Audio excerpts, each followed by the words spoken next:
Okay, hello to everyone. Welcome students to our class of May 6, 7, and 8. Today we're going to be working with basically, first, I want to leave a short phrase for you so you feel a little bit more motivated. And it says, continuous effort, not strength or intelligence, is the key to unlocking your potential. So it doesn't matter if you're not the most intelligent or the strongest, it only matters if you work hard all the time, okay? Continuously. So, um, today we're going to be working with the final practice of second conditional and relative clauses, which is what we have been doing for the last week, like 2 weeks. And basically, you're going to be working with our student's book, page 142, 143. Remember, this part of the student's book, it's a part where you can find the grammar reference, okay? And the purpose is to reinforce the use of second conditional and also to apply relative clauses in a higher level.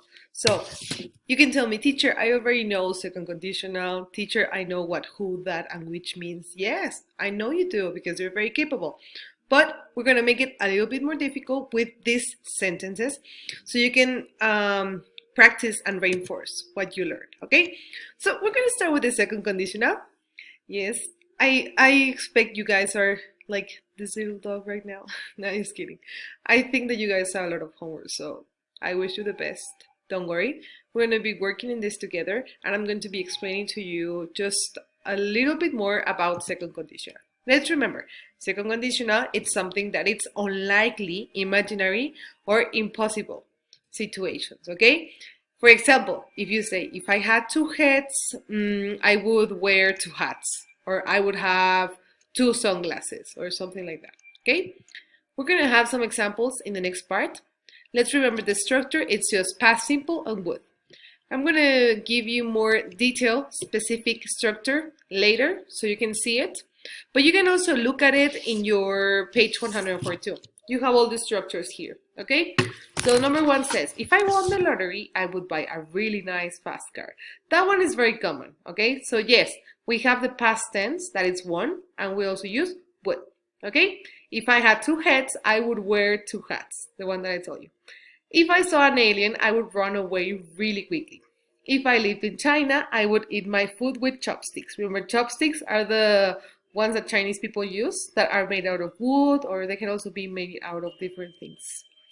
If I put salt in my coffee, it would not taste very good. If I ate 20 hamburgers, my stomach would explode, definitely. If I went to the moon, I would breathe easily. And if I didn't practice so much, I wouldn't play the piano very well. Good. So we're going to start with two examples that you guys can read in your book. And the first one says, if I had more time for shopping, I'd really be happy. Okay, what does this mean? This person doesn't have time for shopping, okay? It's something unlikely to happen, that this person has more time. But if this person had more time, the consequence would be that it would be happier, okay? If I were taller, I would go to an amusement park to go to the roller coasters, okay? So this person, in this case, if you talk about me, I cannot be taller. This is my regular height and I cannot change it. Maybe I have a surgery. Okay, so remember the structure, very simple. If, simple past, and would plus infinitive. If you look at this part, I divided with colors. So we have, if I were you, I would use recycled shopping bags. Okay, you cannot be me, I cannot be you. That's something impossible. But if I could, then I would use recycled shopping bags. So? Okay. We're going to go to the exercise number 1. And in this part, what you have to do is that you have to add the word will. Remember, will, it's the present of would. Okay, and we're also going to be using it. So I'm going to show you one example. This one says, you see happy workers if you visit the factory. What is missing? The word will. And you put it there. You will see happy workers if you visit the factory. Now, to answer to this part, I'm going to give you some tips. The first one, read the sentences out loud, okay? This can help you. If you repeat the sentence, maybe the answer comes naturally. And remember that sentences are not the same as questions. So Identify which ones are questions. Number 3 and number 4. What happens with the questions? The word order changes. Okay? Now, in exercise 2, you just have to order the sentences. We already have the first one, and it says, if we didn't advertise, we wouldn't sell anything. What tips can I give you? First, identify the cause and the effect. Remember, conditionals have a cause and an effect, kind of. And remember that conditionals can be formed by two sentences. If you form the two sentences, it's easier to connect them, okay? If you mix them, it will be more difficult for you. Now, for exercise 3, well, you have this part where you have to order the sentences. And then we're going to pass to exercise 4. A little mistake there. What do you have to do? You have to complete them with the simple present, simple past, and the will or would form of the verb. Identify the tenses. Same. If you read them, try to identify the causes, the effects. Same tips. Just try to practice. This part might come naturally. Okay? Now we're in exercise 5. And for this part, you have to write sentences using if and the words in bold. So in every sentence, there is a word in bold at the very end. In number 1, the word in bold is wouldn't. In number 2, have. In number 3, don't. And in number 4, won't. So what is missing? The conditional is missing. If you look at all of them, as I told you before, they are two sentences. So two sentences need to be connected to form conditionals. Look at number 1. He loves designing clothes. That's why he does it. Okay? What word do we have to use? Wouldn't. He wouldn't design clothes if he didn't love it. This part, you're going to have a little bit of struggle, but the good thing is that we're only missing 3. Let's read them together. So, don't worry. I don't have any money. I can't buy new clothes. We're missing the word have. You have to include it, okay?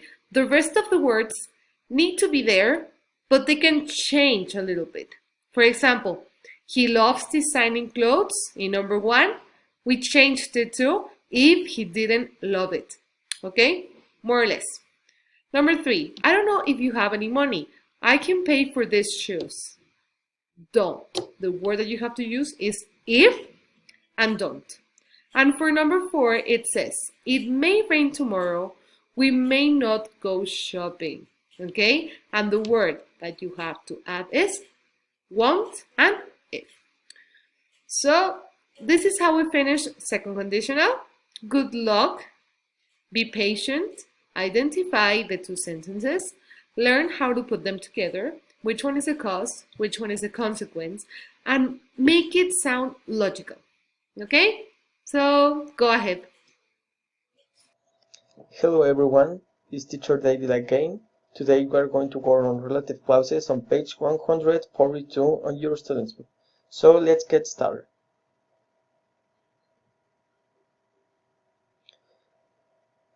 These words, guys, provide information about the noun that appear in a sentence, and it says exactly who or what the noun is. We use it in 3 different cases.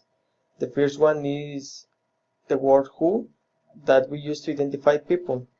An example, it could be, Mr. Y is a man who teaches chemistry. The second one is which that we use to identify things. Another example, it says, I don't like food which is very spicy. Finally, we have the word that we use it to identify both people and things. An example, it says, movies that have drama are my favorite. Using this one, guys, make our sentences less formal, but it's correct, so don't worry about that. We don't use the commas to separate them, the final T relative clauses from the rest of the sentences. If you look at the examples, we don't use the commas, and I think this is the most common mistake in this kind of grammar. So don't do it, guys. We can leave out the relative pronouns who and that when they are followed by a noun or a pronoun. And we have an example here. He is the man who or that I want to marry, but this is a man who or that wants to marry me. In the first sentences, we don't put the relative pronoun because the sentences is followed by a noun. And that's it, guys. Okay, moving on to the next part, we have this exercise in the next page, 143, that it says, choose the correct option. And then we have some tips, so I need you put attention. First of all, read all the sentences, guys, and try to identify what is a noun in each sentences. And finally, complete the rest of the exercise. I'm going to help you with the first one, okay? That it says, I want to put a jacket, blah blah blah, is too expensive. So we identify the noun in the sentences, that is the jacket, so we choose the correct option. And that's it. I suppose there's no problem in this exercise, so take your time. And guys, good luck and Hello guys, it's Teacher Monse. How are you? I hope that you are good. And today we're going to do some grammar practice. Okay? So, we're going to talk about relative clauses. Remember that the main purpose of relative clauses is give additional information about the noun. Okay, before do the exercise, I am going to give you some tips. The first one is read all the sentences. It is important that we read all before do the exercise, remember. The second one is identify the keywords. In this case, the keywords are the pronouns or the objects. Number 3, discard options. How we discard options? Okay. First, we have to eliminate options that are unrelated to the project we are working with, okay? And at the end, there should be 2 sentences left. We are going to do exercise 7, page 143, unit 8, student book. And the instruction is match the sentence halves. And we have 2 types of sentences, one with numbers and the other one with letters, okay? So, remember the tips. First, we have to read. So, let's do. Number 1, the shop. Number 2, I bought this shirt in a town. Sorry, guys. Number 3, she's the person. Number 4, 6 is the time. Number 5, he designed the clothes. Number 6, they're the people. And letters. Letter A, which isn't far from Paris. B, that the shop's closed. C, who turned all clothes into handbags. D, that I wore last week. E, which I love is over there. And letter F, who makes upcycle furniture. So, the first tip, check. The second one is identify the keywords. And I am going to help you with the first one, okay? So, the keyword in the first one is shop. Okay, it's shop. And the other tip is discard. We have to discard the options, okay? So, there's B, buy, there's C, D, and F, see you soon, okay? And we have 2 options, letter A and letter E. Letter A says, which isn't far from Paris, and letter E, which love is over there. So, we're going to read the number 1 with letter A and then with the letter E. So, the shop which isn't far from Paris, okay. And number 1 with E is the shop which I love is over there. Okay. If we select letter A, the sentence is going to be incomplete, okay? So, we eliminate letter A, and the answer is letter E, which I love is over there. And finish number 1. You should do the other 5 sentences or little exercise, and we finished. Okay guys, see you soon and have a nice day. Hello everyone, this is teacher Jessie speaking. The topic of today is relative clauses. Yay! Let's remember that they are who, that, and when. Which. We have who and that and which. Last class you had to make some sentences with the word they gave you and describe it. Here I have one. A governor is a person who is in charge of a political unit. There are 3 parts. That it is a governor is the person or thing, who is the relative clause, and in charge of a political unit is the important information. And here they are. A governor. Okay, we go to page 143 in the exercise number 8. Look at the table and write sentences using relative pronouns. We have 3 parts that are the personal thing, what the personal thing is, and the important information. We have the first sentence that says, Mr. Han is a college teacher who teaches furniture design. We have the 3 parts there. Remember that relative clauses are for giving additional information to something. I'm gonna give you another example. That it is all to know is a store that sells upcycled furniture. And there it is. I'm gonna tell you, please pause the video until you finish. Alright?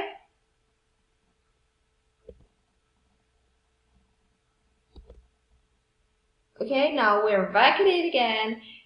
We have the 5 sentences that you were supposed to do 3 of them.